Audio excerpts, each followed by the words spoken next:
নমস্কার শ্রোতা বন্ধুরা, আমি আপনাদের একজন নিয়মিত ফলোয়ার। আজ আপনাদের জন্য এমন একটি গল্প নিয়ে এসেছি যা হয়তো আপনাদের ভাবাবে, মনকে আলোড়িত করবে, আবার হয়তো আপনাদের অজান্তেই আপনাদের মনেও এক অজানা শিহরণ জাগিয়ে তুলবে। এই গল্পটি আমার একজন প্রকাশ্যে অনিচ্ছুক ফলোয়ার পাঠিয়েছেন। তিনি অনুরোধ করেছেন তার পরিচয় গোপন রাখতে, এবং আমি সেই অনুরোধ রাখছি। তবে আমি কথা দিচ্ছি, গল্পের কোনো এক ঠাকে আমি আমার ব্যক্তিগত ইমো নাম্বারটি দেব, তাই নাম্বারটি পেতে হলে পুরো গল্পটি মনোযোগ দিয়ে শুনতে হবে। আমার নাম আয়েশা, বয়স ৩৫। এই বয়সে এসেও জীবন যে কতখানি আনপ্রেডিক্টেবল হতে পারে তা আমি কোনোদিন কল্পনাও করিনি। আমার কাজিন ভাই রিয়াজ তার স্ত্রী নীলাকে ডিভোর্স দেওয়ার পর আমাদের পরিবারে এক চাপা অশান্তির সৃষ্টি হয়েছিল। নীলার দিকটাও কম ছিল না। নীলার বাবা, যিনি ছিলেন রিয়াজের বাবার ছোটবেলার বন্ধু, তিনিও এই বিয়ে ভাঙার জন্য কম দুঃখ পাননি। এই সব ঘটনার মধ্যেই এক অদ্ভুত মোড় নিয়ে আমার জীবনে প্রবেশ করলেন সেই মানুষটি, নীলার বাবা, জনাব আমানুল্লাহ। রিয়াজের ডিভোর্সের পর নীলার পরিবার আমাদের সাথে প্রায় যোগাযোগ বন্ধ করে দিয়েছিল, কিন্তু আমানুল্লাহ সাহেব তিনি যেন এক অদ্ভুত টান অনুভব করতেন আমাদের পরিবারের প্রতি, বিশেষ করে আমার প্রতি। আমি তখন সদ্য বিবাহ বিচ্ছেদ কাটিয়ে উঠেছি। আমার নিজের জীবনেও তখন ঝড় বইছিল। আমি নিজের ফ্ল্যাটটা বিক্রি করে বাবার বাড়িতে এসে উঠেছিলাম এক ধরনের আশ্রয় খুঁজতে। সেই সময়েই একদিন হঠাৎ করে আমানুল্লাহ সাহেব আমার সাথে দেখা করতে এলেন। আমার মনে আছে, সেদিন ছিল এক তপ্ত দুপুর। আমি তখন বাবার বাড়িতে একাই ছিলাম। বাবা মা তখন তীর্থযাত্রায় গিয়েছেন। দরজায় টোকা পড়তেই একটু অবাক হয়েছিলাম। আমানুল্লাহ সাহেবকে দেখে আরও অবাক হলাম। তিনি সাধারণত আমাদের বাড়িতে আসতেন না। তার চোখে মুখে ছিল এক গভীর বিষণ্ণতা, কিন্তু তার সাথে মিশেছিল এক অচেনা উজ্জ্বল্য। আয়েশা মা, কেমন আছো? তার গম্ভীর অথচ স্নিগ্ধ কণ্ঠস্বর আমার কানে ভেসে এলো। আমি অপ্রস্তুত হয়ে বললাম, আঙ্কেল, আপনি? আসুন আসুন। তিনি ঘরে ঢুকে বসলেন। আমি তাকে চা দিয়ে বললাম, আপনার সাথে যে রিয়াজের বাড়ির ব্যাপারে আসুনি তা আমি জানি, কিন্তু আমার কি অন্য কোনো উপায় ছিল? তার কথা শুনে আমি আরও অবাক হলাম। আমার কি? হ্যাঁ, তোমার। নীলার বাবা, আমার সেই ছোটবেলার বন্ধু রিয়াজের বাবা, তাদের মধ্যে এখন ঠান্ডা যুদ্ধ। নীলা আমার মেয়ে। তারই অবস্থায় আমি কি করে চুপ করে বসে থাকি? আমি তার দিকে তাকিয়ে রইলাম। তার কথায় এক ধরনের নির্ভরতা ছিল, যা আমার মনকে ছুঁয়ে গেল। কিন্তু আমার সাথে আপনার কি সম্পর্ক? তিনি আমার দিকে সরাসরি তাকালেন। তার চোখে ছিল এক গভীর বেদনার সাথে মিশে থাকা এক অব্যক্ত আকুতি। তোমাকে আমি সেই নীলার বাবার বন্ধুরূপে দেখছি না আয়েশা। আমি দেখছি সেই তরুণীটিকে, যে জীবনে অনেক ঝড় দেখেছে এবং যে এখনও নিজের জন্য একটু আশ্রয় খুঁজছে। নীলা আমার মেয়ে, কিন্তু রিয়াজ আমার বন্ধু। তাদের মধ্যে যা হয়েছে তা অত্যন্ত বেদনাদায়ক, কিন্তু এর মধ্যে তুমি কেন কষ্ট পাবে? তুমি তো এই সবের মধ্যে ছিলে না। কথাটা শুনতে খুব সাধারণ মনে হলেও তার বলার ভঙ্গিতে ছিল এক অসাধারণ গভীরতা। তিনি আমাকে সান্ত্বনা দিতে এসেছিলেন, কিন্তু তার উপস্থিতি যেন আমার মনে এক নতুন ঢেউ তুলছিল। আমি তার চোখে এক ধরনের স্নেহ এবং সহানুভূতি দেখতে পাচ্ছিলাম, যা আমার কাছে ছিল দুর্লভ। তিনি সেদিন অনেকক্ষণ আমার সাথে কথা বললেন। রিয়াজ ও নীলার সম্পর্কের বিচ্ছেদ, তাদের দুঃখ, তাদের ভবিষ্যৎ নিয়ে আলোচনা করলেন। কিন্তু আমার মনে হচ্ছিল তিনি যেন আমার নিজের জীবনের বেদনাগুলো বোঝার চেষ্টা করছেন।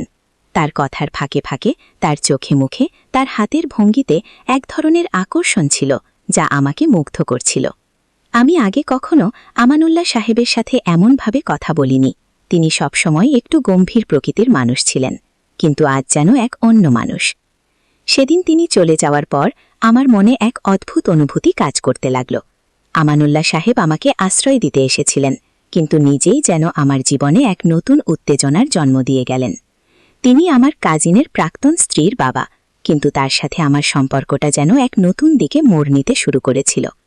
কয়েকদিন পর আবার তার ফোন এলো। আয়েশা মা, তোমার কি আজ সময় হবে? কিছু জরুরি কথা ছিল। আমি কিছুটা দ্বিধা নিয়ে রাজি হলাম। তিনি আমার বাসায় এলেন। এবার তার চোখে মুখে সেই বিষণ্ণতা কমে এসেছিল, সেখানে ছিল এক ধরনের নতুন দীপ্তি।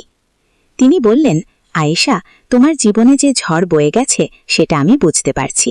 তুমি একা, তোমার একজন আপন মানুষের খুব দরকার। আমি কি তোমার সেই আপন মানুষ হতে পারি? তার কথা শুনে আমার বুকের ভেতরটা ধুকপুক করে উঠল।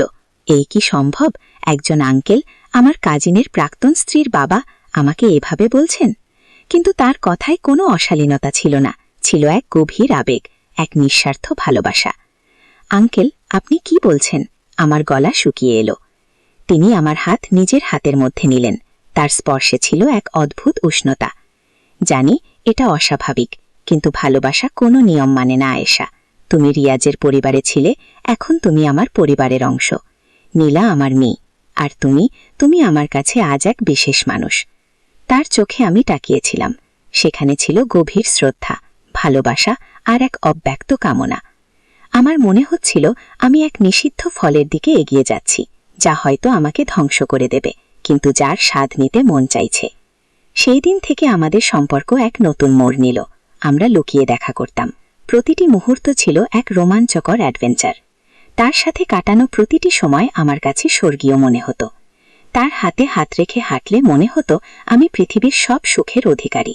তার চোখে চোখ রেখে কথা বললে মনে হতো আমরা দুজনে এক অন্য জগতে বাস করছি, যেখানে কোনো নিয়ম নেই, কোনো বাধা নেই। আমার কাজিন ভাই রিয়াজের প্রাক্তন স্ত্রীর বাবার সাথে আমার এই গোপন প্রেম, এই নিষিদ্ধ আকর্ষণ আমাকে এক অজানা নেশায় আচ্ছন্ন করে রেখেছিল। প্রতিবার যখন আমরা দেখা করতাম, বুকের ভেতরটা ভয়ে আর উত্তেজনায় ভরে উঠত। ভয় ছিল যদি কেউ দেখে ফেলে, ভয় ছিল এই সম্পর্ক কি সত্যি, কিন্তু সেই ভয়ের সাথে মিশে থাকত এক তীব্র আনন্দ, এক রোমাঞ্চ। একদিন আমরা পার্কে পাশাপাশি বসেছিলাম। সন্ধে নেমে আসছিল, চারিদিকে হালকা কুয়াশা। তিনি আমার দিকে তাকিয়ে বললেন, আয়েশা, তুমি কি আমাকে ভয় পাও? আমি তার দিকে তাকিয়ে হাসলাম।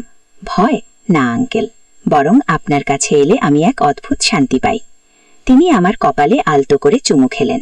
সেই স্পর্শে ছিল এক অন্যরকম অনুভূতি। আমি চোখ বন্ধ করে সেই মুহূর্তটা উপভোগ করছিলাম। তার শরীরের সুগন্ধ, তার উষ্ণ নিঃশ্বাস, সবকিছু আমাকে এক অন্য জগতে নিয়ে যাচ্ছিল। আয়েশা, আমি তোমাকে ভালোবাসি। তার কণ্ঠে ছিল এক গভীর আবেগ। আমার বুকের ভেতরটা কেঁপে উঠল। এই কথাগুলো আমার শোনারই কথা নয়, কিন্তু তবুও আমার মন যেন এটাই শুনতে চাইছিল। আমি আলতো করে তার দিকে ফিরলাম। তার চোখ তখনও আমার দিকে নিবদ্ধ। আঙ্কেল, আমার গলা দিয়ে শুধু এইটুকু শব্দ বের হলো। তিনি আমার মুখের ওপর আলতো করে হাত রাখলেন। আমাকে আঙ্কেল বলবে না আয়েশা, আমাকে শুধু তুমি তোমার বলে ডাকো। সেই মুহূর্তে আমি জানি না কি হয়েছিল। আমার সমস্ত দ্বিধা, সমস্ত ভয় উধাও হয়ে গিয়েছিল। আমি যেন এক অজানা আকর্ষণে তার দিকে ঝুঁকে পড়লাম। আমাদের ঠোঁট যখন একে অপরের স্পর্শে মিলিত হলো, মনে হলো যেন 1000 ভোল্টের বিদ্যুৎ খেলে গেল আমার শরীরে। এই স্পর্শ ছিল নিষিদ্ধ, এই প্রেম ছিল অসম্ভব, কিন্তু এই মুহূর্তে এই স্পর্শই ছিল আমার কাছে সবকিছু। আমরা একে অপরের মধ্যে হারিয়ে গিয়েছিলাম, সময় যেন থেমে গিয়েছিল। সেই রাতের পর থেকে আমাদের গোপন সম্পর্কের মাত্রা আরও বেড়ে গেল।